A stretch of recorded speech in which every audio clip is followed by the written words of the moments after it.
Қайырлы күн достар. Бүгін отбасы тұрғын үй құрылыс жинақ банкі, отбасы банкі өкілетті оператор ретінде бір жолғы зейнетақы төлемін алу бойынша арнайы платформаны іске қосты.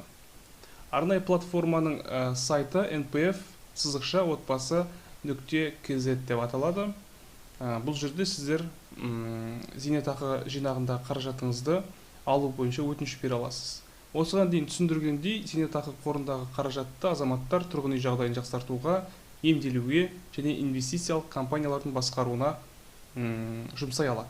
Әрине бұл ретте көбісін тұрғын үй жағдайын жақсарту мен емделудің қызықтыратындығы түсінікті. Одан бөлек азаматтар жеке үй салу бойынша да бұл қаржыны пайдалана алатындығы белгілі болды. Енді оны нақтырақ түрлі ақпарат көздерінен оқи жатасыздар. Біз сіздерге қазір қалай өтініш беруге болатындығын түсіндіріп көрейік. Мінекей сайт шамамен осындай. Бүгін ғана осы санаулы минут бұрын ғана іске қосылды. Алғашқы кезекте өзіңіздің жеткілікті шегіңізді білу үшін мынаны енгізу керек екен. Туған күніңіз, айыңыз және жылыңыз. Есептеу. Мінекей есептеу шықты.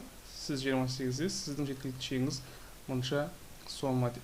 Төменгі тұсында өтінім беру үшін ЭЦК көмегімен порталда авторландырудан өтуіңіз қажет деп жазылған.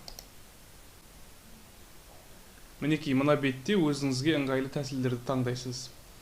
Меншікті туыстарынан берілгендерін қоса алғанда, меншікті бір жолғы зейнетақы төлемі, одан кейін екіншісі бір жолғы зейнетақы төлемін жұбайына және немесе жақын туысына беру деген графа бар.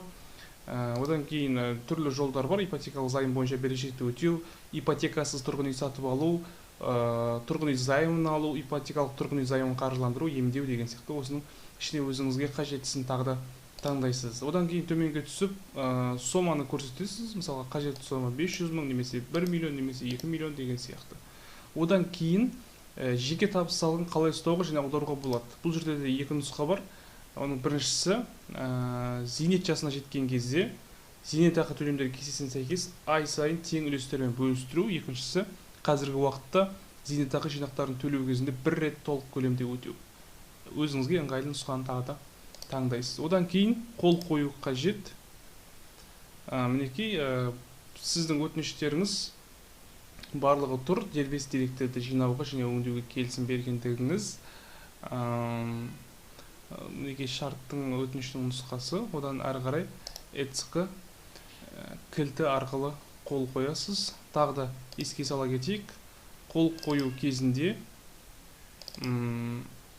АУС және РСА деген екі сертификат бар. Соның РСА деген нұсқасын таңдап қолыңызды қоясыз. Осылайша сіздің өтінішіңіз отбасы банкі өкілетті операторына жолданатын болады. Әрі қарай сіз олардың талаптарына қаншалықты сай келесіз, соны шешім қабылдап сіздің өтінішіңізді қанағаттандырады, немесе кері